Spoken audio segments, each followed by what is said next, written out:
J'ai consacré de nombreuses années à Shakespeare. J'ai publié plusieurs ouvrages chez l'Harmattan et je me suis spécialisé sur les sonnets. J'ai déjà proposé une version en alexandrin et je propose aujourd'hui une version tout à fait différente en prose. Évidemment, traduire, c'est trahir. Passer des alexandrins à la prose, c'est la pire des trahisons. Mais pourtant, je m'explique.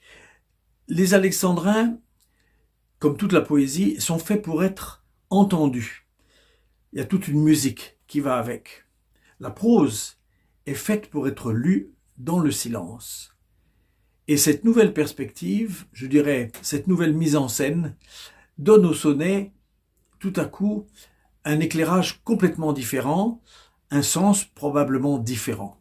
Bon, je n'ai pas absolument choisi une prose classique romanesque. Il s'agit en fait d'une prose très travaillée sur le modèle des versets claudéliens, un peu à la façon dont Claudel a écrit Tête d'or, par exemple. Les rapprochements entre Claudel et Shakespeare ne sont pas fortuits.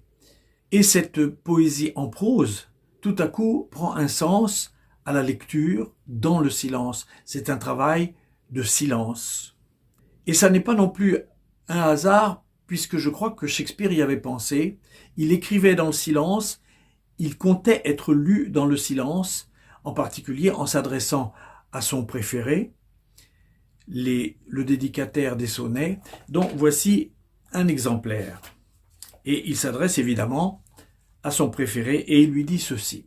« Je suis comme un mauvais acteur en scène qui, pétri de trac, en vient à oublier son texte. Ou bien comme une bête sauvage, écumante de rage, dont le trop-plein de fougue affaiblit le cœur. Moi aussi, affolé d'y croire, j'en viens à oublier le parfait cérémonial de l'amour. Tandis qu'au fond de moi, l'élan de mon amour paraît plié sous la charge accablante de l'intensité de mon amour.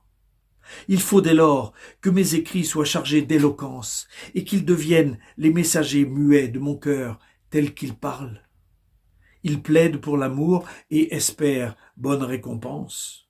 Meilleur que n'en mérite tout ce bavardage dans lequel je ne me suis déjà que trop répandu. Oh, apprends à lire ce que l'amour a écrit dans le silence. On peut entendre avec les yeux quand on possède l'intelligence de l'amour.